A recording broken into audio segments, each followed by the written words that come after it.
Je suis, disons, très preneur de tout ce qui nous entoure. Éviter de faire de la pollution, soit par le bois, soit par le fioul, soit par tout système de chauffage. À partir du moment où on chauffe en dehors d'un système naturel, donc on pollue. C'était pour éviter cette pollution que j'ai décidé de faire Thermacote. Je supporte très mal la chaleur, donc c'était bénéfique pour moi. En hiver, disons que la température maximum dont j'ai l'habitude de vivre, c'est 19-20 degrés maximum. Le chantier, il a duré une semaine. C'était au mois de mars, si mes souvenirs sont bons, mars-avril. Alors moi, mon ressenti, c'est-à-dire que dans la journée, on essaie de tout fermer pour conserver, disons, de la fraîcheur. Et ça arrive quand même à avoir des températures qui frisent les 25-27 degrés. Or, je me suis aperçu d'une chose, c'est que la différence de température qu'il existe le soir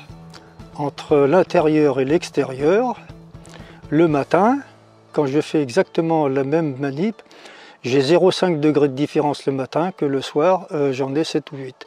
Donc la chaleur qui se trouve à l'intérieur ne ressort pas. C'est signe que Thermacote est valable. Puisqu'ici, il est valable pour la chaleur pour pas qu'elle sorte, elle est valable aussi bien pour que le froid ne puisse pas rentrer. Il faut voir les choses dans les deux sens. Donc alors je pense que cet hiver, si je chauffe modérément comme j'ai l'habitude, eh bien je chaufferai toujours de la même façon, mais je dépenserai beaucoup moins. C'est une histoire aussi d'argent, parce que le chauffage, je conseille aux gens qui ont, comme moi, des maisons, disons, seules, ou 80, je leur conseille de le faire, aussi bien pour le froid que pour le chaud. Surtout dans nos régions à nous, ici, dans le sud de la France.